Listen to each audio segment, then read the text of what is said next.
और मेद के समावेश से ही बनी है। इसके अलावा 3 ऐसे दोष हैं हमारे शरीर में जिनकी गड़बड़ की वजह से, जिसके अंदर या तो वृद्धि हो जाए या क्षय हो जाए, बीमारी उत्पन्न होती है। पहला है क्लेदक कफा। क्लेदक मीन्स मॉइस्चराइजेशन।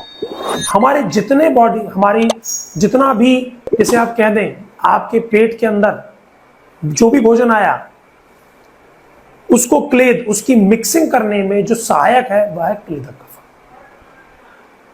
पाचक पित्ता, यानी कि हमारा जो लिवर है, जिसका काम है अच्छे से भोजन को डाइजेस्ट करना, वह सुचारू रूप से कार्य नहीं कर रहा। और उसके बाद है व्यान वायु। कई लोग इसको व्यान वायु भी कहते हैं और कई लोग अपान वायु दृष्टि भी कहते हैं। अपान वायु दृष्टि और व्यान वायु क्यों डिस्टर्ब हो गई?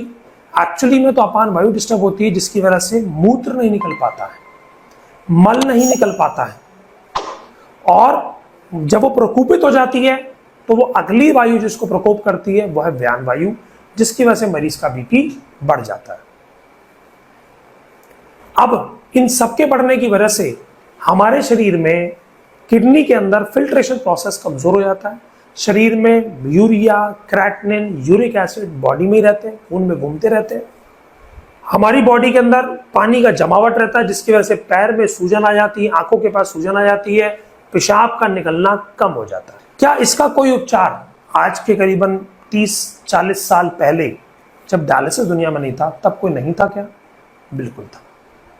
5000 साल पहले जब आयुर्वेद के बारे में लिखा गया तब इसकी चिकित्सा भी लिख दी गई, और पिछले 5000 साल से हम सब लोग इन्हीं चिकित्सा मापदंडों का पालन करके स्वस्थ रहे, शतायु जिए, क्योंकि आज इसके बारे में ज्ञान का अभाव है, कम पता है, जिसकी वजह से आज किडनी के रोगी ज्यादा हो गए हैं।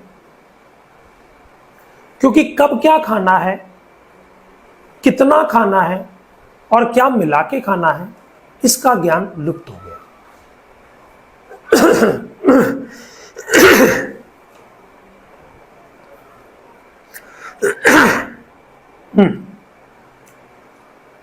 जो इसका ज्ञान लुप्त हो गया, अगर उस ज्ञान को पुनर्जीवित करके रिसर्च करके लाया गया तो वह यही सोच के लाया गया कि यूरिया, क्रेटिनिन कहां और से, अगर मूत्र से नहीं निकल पा रहे हैं तो बॉडी में कहां से निकले।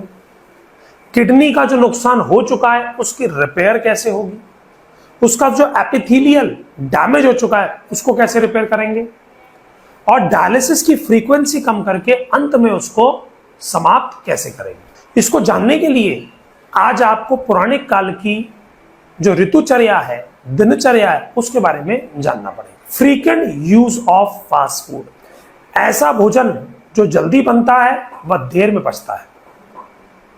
ऐसा भोजन जिसके अंदर डेयरी प्रोडक्ट्स हैं, यानी दूध से बनी चीजें हैं, उनको डाइजेस्ट करने के लिए बहुत स्ट्रॉन्ग पाचक अग्नि चाहिए। इसी के ऊपर आज हम चर्चा करेंगे डाइट थेरेपी के बारे में। आज हम चर्चा करेंगे पंचकर्म के बारे में, अभ्यंगम, बस्ती, मानसिक दोषों की चिकित्सा योगा प्राणायाम से, और अल्टरनेटिव टू डायलिसिस जो हमने डायलिसिस टब डेवलप किया है उसकी चर्चा करेंगे।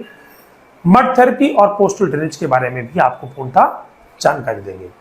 तो आप सब लोगों से मेरी विनती है कि आप डायरी और पेन लेके बैठ जाएं और एक एक पॉइंट को डिटेल में नोट करें। जी, अब एक एक स्लाइड करते हैं ना। हमारे शरीर में जब यूरिया बढ़ जाता है तो अमोनिया गैस बढ़ती है और वो जाकर दिमाग के बैरियर्स, ब्लड ब्रेन बैरियर्स में जाके अटक जाती है, जिसकी वजह से मरीज को पता नहीं चलता कि उसको क्या करना है और क्या नहीं करना है। इसके लिए आवश्यकता है कि आपके शरीर में एक ऐसी एनर्जी और ऐसी क्षमता है जिसको पुनर्जीवित करने की जरूरत है। आपकी बॉडी में, जो आपकी बॉडी के अंदर इंटरनल एक एनर्जी है, जो आपकी एक कॉस्मिक एनर्जी जो परम पिता परमेश्वर, अल्लाह, जीसस से आपको प्राप्त हुई, ये एनर्जी आपकी बॉडी में इस बीमारी से फाइट करने में आपकी मदद करना शुरू करती है। इसके लिए आवश्यकता है योग की। योग करने से आपके खून के संचार को संतुलन मिलता है, आपके शरीर की थकावट दूर होती है, आपकी मांसपेशियां जिनके अंदर दर्द बन गया है, जो एग्जॉस्ट हो चुकी हैं, उनकी रिपेयर स्टार्ट होती है। ताजी ऑक्सीजन आपके ब्रेन तक जाती है, आपके हार्ट तक जाती है, आपके लिवर तक जाती है। ये ताजी ऑक्सीजन आपके ब्रेन को पुनर्जीवित करने में मदद करती है। अच्छी खबर है, अब आप छोटी से छोटी बीमारियों का भी इलाज या थेरेपी ले सकते हैं। अगर आपके पास है TPA एवं हेल्थ इंश्योरेंस कार्ड तो आपका इलाज होगा मुफ्त। आपके पास इनमें से कोई भी कार्ड नहीं है तो आपको टेंशन लेने की जरूरत नहीं है। अगर आपने हमारे चैनल को लाइक, शेयर, सब्सक्राइब किया है तो आपको 10% से 20% की मिलेगी छूट। उठाए फोन और कॉल 7428177717 कीजिए और हमारे हॉस्पिटल और क्लिनिक में होने वाले कैंप और ऑफर के बारे में जानिए।